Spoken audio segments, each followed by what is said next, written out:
ತಮಿಳುನಾಡಿಗೆ ಕಾವೇರಿ ನೀರು ಹರಿಸುವಂತೆ ಕಾವೇರಿ ನೀರು ನಿಯಂತ್ರಣ ಸಮಿತಿ ನೀಡಿರುವ ಆದೇಶದ ವಿರುದ್ಧ ಕಾವೇರಿ ನೀರು ನಿರ್ವಹಣಾ ಪ್ರಾಧಿಕಾರಕ್ಕೆ ಮೇಲ್ಮನವಿ ಸಲ್ಲಿಸಲು ನಿರ್ಧರಿಸಲಾಗಿದೆ ಎಂದು ಮುಖ್ಯಮಂತ್ರಿ ಡಿಕೆ ಶಿವಕುಮಾರ್ ದೆಹಲಿಯಲ್ಲಿಂದು ತಿಳಿಸಿದ್ದಾರೆ.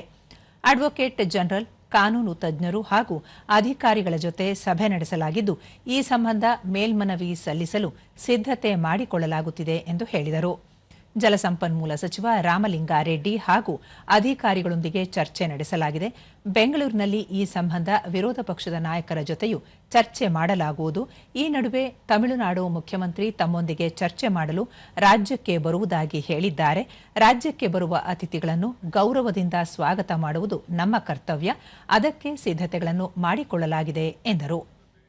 ರಾಜ್ಯ ಸಚಿವ ಸಂಪುಟ ವಿಸ್ತರಣೆ ಸಂಬಂಧ ಹೈಕಮಾಂಡ್ ನಾಯಕರ ಜೊತೆ ಅಂತಿಮವಾಗಿ ಮಾತನಾಡುವುದು ಬಾಕಿ ಇದೆ. ಅವರು ಚರ್ಚೆಗೆ ಕರೆದಾಗ ತೆರಳಿ ಸಂಪುಟ ವಿಸ್ತರಣೆ ಬಗ್ಗೆ ಸಮಾಲೋಚಿಸುವುದಾಗಿ ಹೇಳಿದರು.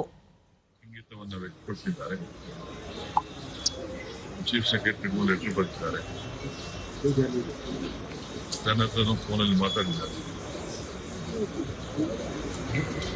ಕೂಡ ಗೌರವದಿಂದ ಅವರಿಗೆ ನೋಡ್ಬೇಕಾದ್ರೆ ಕರ್ತವ್ಯ. ಆಯ್ತು ಬನ್ನಿ ಅಂತ ನಾನು ಹೇಳಿದ್ದೇನೆ. ಜೊತೆಗೆ ನಾನು ಕೂಡ ನಮ್ಮ ರಾಜ್ಯದ ಕಾವೇರಿ ಜಲ ಪ್ರದೇಶ ಕೂಡ ನೋಡಿ ಅಂತ ಕೂಡ ಒಂದು ರಿಕ್ವೆಸ್ಟ್ ಮಾಡಿದ್ದೇನೆ. ಡಿಸ್ಕಷನ್ ಮಾಡಿದೀವಿ. ಫೈನಲ್ ನಾನು ಮಾತಾಡಬೇಕು. ಕರಿತೀವಿ ಅಂತ ಕೇಳಿದ್ದಾರೆ.